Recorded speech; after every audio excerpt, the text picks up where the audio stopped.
Friends, welcome back to my channel Sikha educational and technical classes. Friends, आज के video में मैं आपके लिए जूलॉजी फर्स्ट का most important topic wuchereria bancrofti filaria क्रमी को लेके आई हूँ। आज के वीडियो में हम इसके बारे में विद डायग्राम विद नोट्स को पूरा कम्प्लीटली डिटेल से जानेंगे। सो फ्रेंड्स, मतलब ये पिचेरिया ब्रैंकोफोटाई ये होता क्या है, मतलब ये क्या क्या रहा है, इसकी सिस्टमेटिक पोजीशन जो है वो क्या है, इसके बारे में हमें क्या पढ़ना चाहिए, कैसे डिसीज उत्पन्न करता है, ह्यूमन में ये कौन कौन से डिसीज उत्पन्न करता है, इसकी क्लासिफिकेशन क्या है, ये अधिक से अधिक कहाँ जा पाएगा, इस बारे में हम सारी बात करेंगे।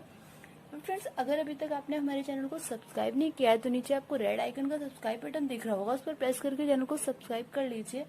जितना हो सके चैनल को सब्सक्राइब किया करो, क्योंकि एग्जाम्स चल रहे हैं। आप सब्सक्राइब करते हो तो वीडियो बहुत सारे लोगों के पास पहुंचती है, वायरल होती है, जिससे उनको पढ़ने में हेल्प मिलती है। सो फ्रेंड्स, आज का टॉपिक ये थोड़ा बड़ा है, तो विदाउट टाइम वेस्ट किए हम अपना वीडियो स्टार्ट करते हैं। चलो, तो सबसे पहले हम इसकी सिस्टमेटिक पोजीशन की बात कर लेते हैं। सो फ्रेंड्स, आपको एक पिक दिख रही होगी जो पिचेरिया ब्रैंकोफोटाई का मैंने जो सारा फिगर ड्रॉ करा है वो आपको दिखाई पड़ रहा होगा। सो फ्रेंड्स, इसका क्लासिफिकेशन है, तो इसका ये जो फाइलम है, मतलब जो इसका संघ है वो निमेटोडा है। ये निमेटोडा जिसका फाइलम है, इसका संघ है, ये निमेटोडा। इसका फाइलम जो है वो एसिलमिंथिस है, बट ये बुक में इसका शायद निमेटोडा दिया है, बट इन रियल जो है इसका एसिलमिंथिस है। ये एनिमल किंगडम में आता है। एंड जो इसका क्लास है, जिसका वर्ग है, मीन्स क्लास है, ये निमेटोडा है। जो इसका क्लास है ये निमेटोडा है। इसका मतलब है जो इसकी मतलब इंटीरियर मास, मतलब टेल पार्ट है या माउथ पार्ट है। निमेटोडा का मतलब क्या होता है, जिसका मतलब इंटीरियर मास, मतलब टेल पार्ट या माउथ पार्ट, इन दोनों में से एक सिरा जो होगा वो लाइक अ नीडल होगा, इसलिए इसका जो नाम है वो निमेटोडा पड़ा। और इसका जो ऑर्डर है वो फाइलेरिडिया है। एंड जिसका वंश है, मीन्स कुल है, ये फाइलेरिडी है। एंड जो इसका वंश है, मतलब जीनस, ये पिचेरिया है। एंड जिसकी जाति है वो ब्रैंकोफोटाई है। सो फ्रेंड्स, इसका जो पूरा वो था, इसका जो क्लासिफिकेशन था वो हमने कम्प्लीटली देख लिया है। जिसका फाइलम है वो एसिलमिंथिस एंड क्लास है वो निमेटोडा है। एंड जिसका ऑर्डर है वो फाइलोरिटिया है। एंड जीनस है ये पिचेरिया है। एंड स्पीसीज है वो ब्रैंकोफोटाई है। कहीं कहीं बुक्स में ये फाइलम की जगह निमेटोडा दे दिया है, और ये जो क्लास है इसमें फोस्फीडिया दे दिया है, और कहीं कहीं ऐसा भी दे दिया है, फाइलम में ये एसिलमिंथिस दे दिया है एंड क्लास में निमेटोडा दे दिया है। तो आपको जैसा बुक में लिखा हो आप वैसा लर्न करो। मैंने आपको नोट्स में बुक्स वाला बताया, और इसमें जो मैंने पढ़ा है मैंने आपको वो वाला क्लियर किया है। सो फ्रेंड्स, जो ये फाइलेरिया होती है, मतलब जो ये पिचेरिया ब्रैंकोफोटाई होती है, इसमें ह्यूमन में मतलब ये जो होता है फाइलेरिया होती है, ये मतलब जो इसका सिस्टमेटिक पोजीशन है, ये सारा हमने इस पर बात कर ली। अब बात करते हैं मीन्स इसका नेचर क्या होता है, इसकी हैबिटेट क्या है। ये मतलब ये डाइजेनेटिक्स होता है, मतलब ये दो अवस्थाओं में पाया जाता है। ये जो दो कोष में अपना जो पूरी इसकी लाइफ साइकिल है, ये दो कोष में पूरा करता है। पहला कोष इसका ह्यूमन का रहता है, एंड जिसका दूसरा कोष होता है ये मॉस्किटो में रहता है, मीन्स मच्छर में रहता है। ह्यूमन में स्पेशली ये लेफिटिक सिस्टम, मतलब लसीका तंत्र में पाए जाएंगे। जो लसीका तंत्र होता है ना, लेफिटिक सिस्टम, उसमें पाए जाते हैं। मतलब लसीका तंत्र में ये स्टोरेज दिखाते हैं अपना स्टोरेज। लसीका तंत्र में जो होते हैं लेफ्टिक सिस्टम में अपना स्टोरेज दिखाते हैं। मच्छर की ये लेविनेटरी कैनाल और जो इसकी सेलुलरी ग्लैंड होती है ये इसमें पाए जाते हैं। एंड अब हम इसकी बात कर लेते हैं इसकी एक्सटर्नल मॉर्फोलॉजी की। जो मैंने आपको फिगर ड्रॉ करा है, आप इसको कम्प्लीटली एक एक पॉइंट से समझिए। अब हम इसके एक्सटर्नल मॉर्फोलॉजी की बात करते हैं। जो माउथ दिख रहा है आपको, ये सिंपली इसमें एक लॉ होती है। इसके बाद ये जो आपको ओवल स्टाइलेट, ये राइट के फर्स्ट नंबर पे दिख रहा है। अगर ये ह्यूमन में कोष्ठ बना रहे हैं तो लिम्फेटिक सिस्टम में है, मतलब ब्लड में है, तो उसमें अंदर होने के लिए माउथ पार्ट लेते हैं। मतलब जो ये होते हैं, ये जो होते हैं, जो मनुष्य का ब्लड होता है उसमें चिपक करके जो इसके अंदर केमिकल्स वगैरह, मतलब जो इसके अंदर पोषक पदार्थ, विटामिन या जो अमीनो एसिड्स वगैरह रहते हैं ना, उनको मतलब उनका सेवन करते हैं, उनको मतलब अंदर से मतलब चूस लेते हैं। तो उनमें अंदर होने के लिए माउथ पार्ट ले लेते हैं। एंड ये जो हमें दिख रहा है नेवर रिंग, इसमें कुछ नहीं होता है, इसमें एक स्पेशली रिंग होती है जो आपको दिख रही होगी पॉइंट में। इसे हम एक्सटर्नल इंटरनल के पद में लेंगे। एंड जो हमारा ये फेरिक्स होता है इसका वर्क आप जान ही गए होगे ये क्या करता है। एंड जो ये वेल्वा दिख रहा है आपको, ये उसके फॉर्मेशन, मतलब नेक्स्ट पॉइंट देखो, ऑब्जेक्टिव मतलब ट्यूब का जो फॉर्मेशन, जैसे फाइलेरिया ट्यूब होता है उसे ऑब्जेक्ट कहते हैं, वैसे इसके बारे में फोनिक्स बोल रहा है कि आगे बढ़ता है। और ये जो यहाँ वेजिना, जितने भी इसमें स्पेशली एग होते हैं, स्पेशली जो एग होते हैं इसी रूप से बाहर निकलते हैं। आगे बात करते हैं इंटेस्टाइन की। इंटेस्टाइन इसमें अलग अलग नहीं होता, मतलब इसमें स्पेशली एक ही इंटेस्टाइन होते हैं। जो इंटेस्टाइन होते हैं इसको हिंदी में आंत बोलते हैं, छोटी आंत बड़ी आंत, आपने पढ़ा हुआ ह्यूमन बॉडी में ये दो होती है, एक छोटी आंत होती है और एक बड़ी आंत होती है। मतलब जैसे हम कह लेंगे कि ह्यूमन बॉडी में स्मॉल इंटेस्टाइन और लार्ज होते हैं, पर यहाँ पर ऐसा नहीं होता। यहाँ पर बस स्पेशली जो होती है एक ही इंटेस्टाइन मतलब आंत होती है राइट साइड में। लास्ट इंटीरियर राइट साइड में आपको ये दिख रहा होगा, लास्ट इंटीरियर मास। लास्ट इंटीरियर में जो राइट साइड का सबसे लास्ट वाला टॉपिक है, इंटीरियर मास में दिखता क्या है, ये जो बॉडी लेंथ है इसका नीचे का जो पोर्शन है ये जो थोड़ा वेटेड रहता है, ये इसकी बात कर रहा है। जो ये सारी बॉडी लेंथ है इसमें जो ये नीचे का पोर्शन है ये थोड़ा सा वेटेड रहता है, ये इसकी बात कर रहा है। फिर आपको नेक्स्ट एनस दिख रहा होगा, ये इंटीरियर मास के ऊपर पिंक सी जो दिख रही है इसी को एनस बोलते हैं। एंड एपिडर्मिस जो होती है ये एक थिन सी लेयर रहती है। जो आउटर वॉल जो होती है, जो ये आउटर वॉल दिख रही है आपको, ये क्यूटिकल की बनी होती है। स्पेशली ये सफेद तो नहीं बट सफेद जैसा लिक्विड होता है, उसी से ये चमकीले दिखाई पड़ते हैं। सोमेटिक सेल्स जो इसके अंदर बॉडी सेल्स पाई जाती है जिससे ये दिखाई दे रहा है, जिससे ये ग्रोथ करता है वो सोमेटिक सेल्स बना रहा है। एंड नेफ्रिडोस्पोर ये जितना यूरिया वगैरह होता है, मतलब जितना यूरिया वगैरह जो वेस्ट मटेरियल होता है यहाँ से बाहर निकलता है, मतलब ये कुछ सर्जी आर्गन है। एंड जो ब्लैडर दिख रहा है, ब्लैडर जैसे हमारे शरीर में इतने सारे ब्लैडर होते हैं, जैसे किडनी से कोई पदार्थ निकलता है वो ब्लैडर में इकट्ठा हो जाता है, बाद में हम अपने हिसाब से डिस्ट्रीब्यूट कर देते हैं। यहाँ भी एक ब्लैडर है जो नेफ्रिडोस्पोर में खुलता है। एंड ये जो आपको ओरल स्टार दिख रहा है इसके बारे में मैंने आपको पहले बताया था, ये ब्लड की वॉल से चिपक कर सारे मटेरियल को अब्सॉर्ब कर लेते हैं। सो फ्रेंड्स, मैंने इसके फिगर के बारे में आपको डिटेल से समझा दिया। अब हम कम्प्लीटली नोट्स पर आते हैं, आप इस फिगर को ड्रॉ कर लेना। सो इसकी जो सिस्टमेटिक पोजीशन है, जो इसका संघ यानी फाइलम है वो निमाटोडा है। एंड जो इसका वर्ग क्लास है वो फोस्मेटिया है।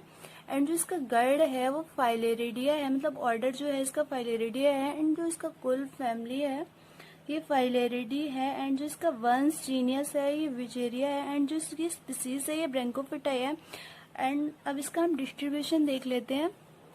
ब्रैंकोफिटाई पूरे विश्व में पाया जाता है, ये ऑल वर्ल्ड में पाया जाता है ध्रुवीय क्षेत्रों को छोड़कर। ये कृमि मुख्यतः उष्णकटिबंधीय, उपोष्ण तथा शीतोष्ण प्रदेशों में पाया जाता है। ये ध्रुवीय क्षेत्रों में नहीं पाया जाता है। ये भारत, वेस्ट इंडीज, दक्षिणी चीन, मलाया, जापान, कोरिया, ब्राजील तथा दक्षिणी प्रशांत द्वीपों आदि देशों में यह कृमि अधिक सक्रिय होता है। ये मतलब ये ध्रुवीय क्षेत्र जो होते हैं इनको छोड़कर सारे मतलब ऑल वर्ल्ड में पाया जाता है। अब हम इसके हैबिटेट देख लेते हैं, इसके स्वभाव एवं आवास के बारे में जान लेते हैं। यह सामान्य रूप से फाइलेरिया कृमि के नाम से जाना जाता है, इसको हम फाइलेरिया कृमि के नाम से ही जानते हैं। ये छोटे छोटे कृमि रशिका तंत्र एवं संयोजी ऊतकों में रहते हैं और रात को परिभ्रमण करते हुए रुधिर में पाए जाते हैं। ये रात को ही हमारी बॉडी में परिभ्रमण करते हैं। ये दो पोस्टेज मैंने आपको बताया था, ये डाइजेनेटिक पोजिशन में पाया जाता है। ये अपना जीवन चक्र जो होता है वो 2 पोषकों में पूरा करता है। इस कृमि को प्राथमिक पोषक मनुष्य होता है तथा जो उसका सेकंड पोषक होता है वो मच्छर, मॉस्किटो मतलब रक्त चूसक कीट, सामान्यतः क्यूलेक्स या एडिस मच्छर होता है। अब हम इसके स्ट्रक्चर की बात कर लेते हैं। मैंने आपको पूरा फिगर पहले ही कम्प्लीटली समझा दिया, एक बार हम इसको नोट्स में कम्प्लीटली पढ़ लेते हैं। वयस्क फिशेरिया ब्रैंकोफिटाई का शरीर क्रीमी सफेद बेलनाकार तथा सूत्राभ होता है। जिसकी बॉडी होती है ये व्हाइट क्रीमी कलर की बेलनाकार तथा सूत्राभ होती है। शरीर के अग्र व पश्च सिरे जो होते हैं वो कुंठित होते हैं। नर का पश्च सिरा मुड़ा हुआ होता है। शरीर चिकने एवं अर्ध पारदर्शी, जो इसकी वॉल होती है मतलब स्तर होता है उससे ढका रहता है। ये कृमि लैंगिक द्विरूपता दर्शाता है, मतलब इसमें जो होते हैं लैंगिक द्विरूपता होता है, मतलब एक ही में नर तथा मादा दोनों होते हैं। मादा कृमि की लंबाई 6.5 से 100 mm तथा इसका व्यास 0.25 mm होता है। नर कृमि की लंबाई 40 mm तथा व्यास 0.1 mm होता है। मुख सामान्य एवं ओष्ठविहीन होते हैं। एंड जिसका फेरिक्स अथवा जो इसोफेगस मांसपेशी भाग तथा पश्च ग्रंथिल भाग में बटा होता है। मादा का जो पश्च भाग होता है सीधा एवं कुंठित होता है। जबकि जो नर का पश्च भाग होता है ये मुड़ा हुआ, हमने ऊपर पढ़ा था ना, जो नर का पश्च भाग होता है वो मुड़ा हुआ होता है, जो ये मादा का पश्च भाग होता है ये कुंठित होता है। नर के पश्च सिरे पर जेनिटल पेपली, दो असमान कैपिलरी स्पिक्यूल्स एंड जो होते हैं कॉर्डल एलो उपस्थित होते हैं। कॉर्डल एलो उपस्थित होते हैं। मादा में ये जेनिटल क्षेत्र फेरेंजियल भाग में स्थित होता है। एंड जब हम इसकी लाइफ साइकिल के बारे में बात कर लेते हैं, फाइलेरिया कृमि द्विपोषीय होता है। मैंने बताया था इसकी जो पोजीशन होती है वो डाइजेनेटिक होती है। एंड जब लसिका पोषक की लसिका ग्रंथियों में लैंगिक रूप से परिपक्व नर व मादा कृमि उपस्थित होते हैं तो क्या करते हैं, तो पोषक के शरीर में ही मैथुन होता है, तो मैथुन के पश्चात अंडे मादा के शरीर में ही रहते हैं।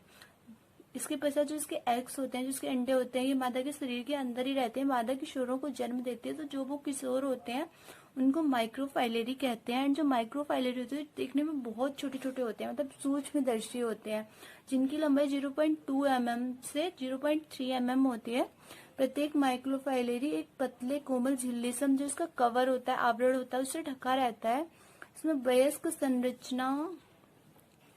संरचना के कई अवशेषीय अंग पाए जाते हैं। देह भित्ति चपटी एपिडर्मल सेल्स के एकल स्तर की बनी होती है। कोशाद्रव के भीतरी कॉलम में केंद्रक होते हैं। अवशेषीय अंगों में निम्न स्ट्रक्चर्स पाई जाती हैं। एक तो इसमें भावी मुख पाया जाता है, फ्यूचर माउथ एंड तंत्रिका बलय पट्टी पाई जाती है, नर्वरिंग बॉन्ड एंड नेफ्रोडियोस्पोर एवं ब्लैडर पाया जाता है। ये भीतरी कोशिका सांति, इंटरनल सेल मास पाई जाती है, रेनेट कोशिका पाई जाती है, 4 बड़ी कोशिकाएं पाई जाती है। एंड ये भावी गुदा पाई जाती है। माइक्रोफाइलेरी लसिका वाहिनियों में मुक्त कर दिए जाते हैं, जहां से ये रक्त वाहिनियों में प्रवेश कर जाते हैं तथा रक्त में तैरते रहते हैं।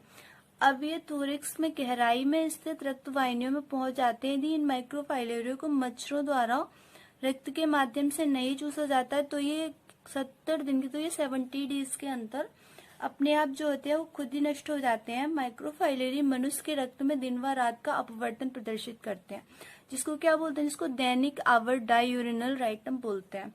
एंड माइक्रोफाइलेरी त्वचा के नीचे रुधिर वाहिनियों में रात के 10 बजे से सुबह 2 बजे के बीच में ही पहुंचते, यही टाइमिंग होती है। ये रात में ही मतलब हमारे शरीर में भ्रमण करते हैं। शेष दिन के समय अंदर की रुधिर वाहिनियों में रहते हैं। यहाँ से ये रात्रिचर मच्छरों द्वारा अवशोषित कर लिए जाते हैं, जो कि माध्यमिक तथा द्वितीयक पोषक की भांति कार्य करते हैं। यहाँ से जो होता है मच्छर हमारे शरीर पे बैठकर जो हमारा ब्लड अपने शरीर में मतलब चूसता है हमारा खून, देन उसके शरीर में ये पहुंच जाते हैं और इसकी जो होती है सेकेंड जो पोजीशन होती है वो स्टार्ट हो जाती है। तो अब इसका लाइफ साइकिल हम मॉस्किटो में देख लेते हैं। मच्छर के आमाशय में जब ये मच्छर के आमाशय में पहुंच जाता है तो जो इसके माइक्रोफाइलेरिया का जो कवर होता है ये नष्ट हो जाता है। ये आमाशय की भित्ति को भेद कर बच्ची पेशियों मतलब थोरेकिक जो मसल्स होती है उसमें पहुंच जाते हैं। यहाँ ये 10 दिन में, यहाँ ये 10 डेज में 2 बार निर्मोचन, 10 डेज के अंदर 2 टाइम्स ये निर्मोचन करते हैं और तृतीय लार्वावस्था में संक्रमणकारी किशोरावस्था में पहुंच जाता है। कायांतरण के दौरान पहले ये मोटे गोले आकार के मांस के टुकड़ों के रूप में दिखाई पड़ते हैं। इसके पश्चात ये लंबे आकार के हो जाते हैं। पहले ये जो मांस के छोटे छोटे पीस होते हैं उनके रूप में दिखाई पड़ते हैं, इसके बाद ये लंबे आकार के हो जाते हैं तथा अंत में ये लंबे व पतले आकार के हो जाते हैं।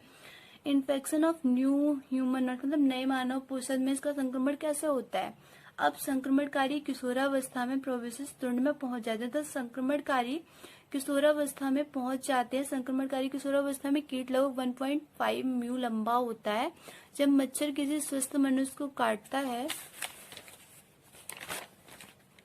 तो लार्वा जो होते हैं उसके, तो लार्वा मनुष्य के रुधिर में पहुंच जाते हैं।